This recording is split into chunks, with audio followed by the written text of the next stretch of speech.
our daily devotion, and today we are in Hebrews chapter 3.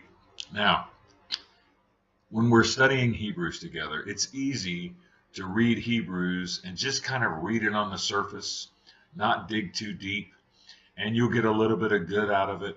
But honestly, Hebrews is a very intense book with lots of layers to it.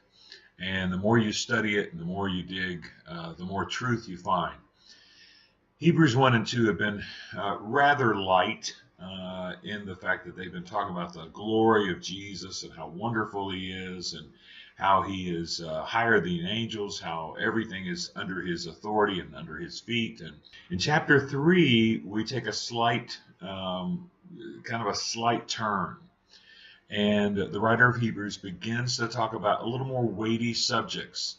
And here he begins to draw the connection between the Hebrew traditions, Jewish history, and where he's going to go with Jesus.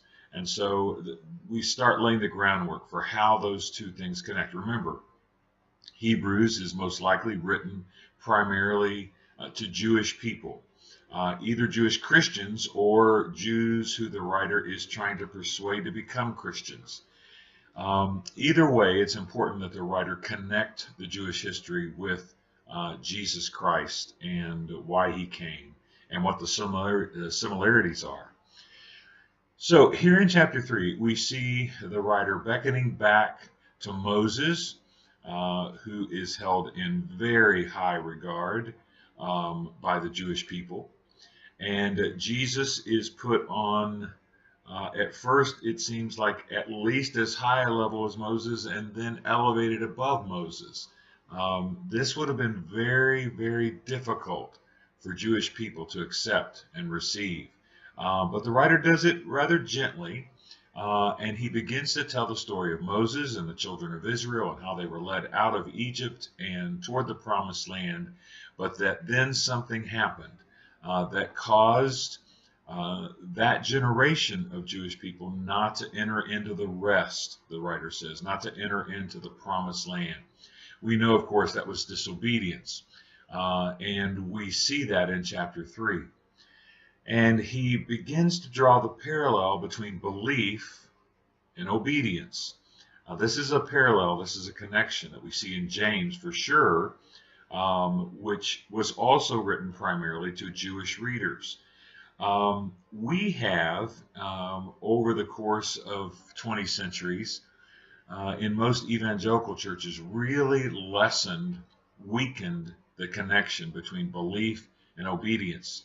We have been all about believe on the Lord Jesus Christ and thou shalt be saved.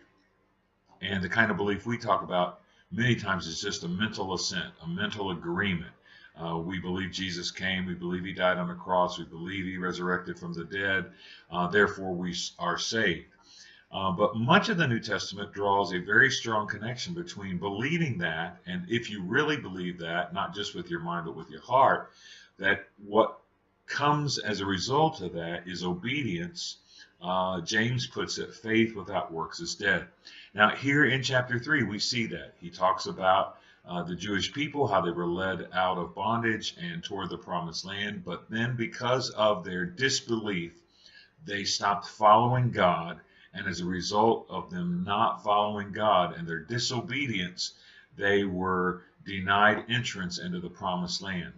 The inference here is that those of us who have chosen to believe in Jesus Christ should also be following Jesus Christ in obedience, and that obedience will eventually lead to us being in heaven with the Lord forever and entering into that promised land, entering into that rest. So the big news in chapter 3 is this. We see this huge connection between belief and obedience. Belief and obedience.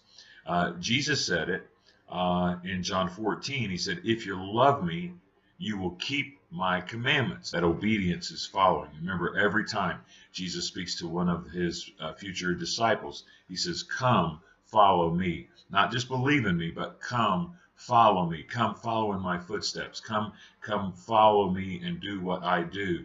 And Jesus even said that as he was getting ready to leave. The things you've seen me do, you will do also, and even greater things than these.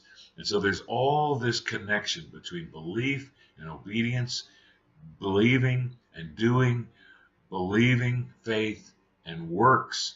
And that's what we see in chapter 3. So today, remember, believing is something that ought to cause obedience and following Jesus in all that you do. Great chapter. Make it a great day. And I'll see you tomorrow.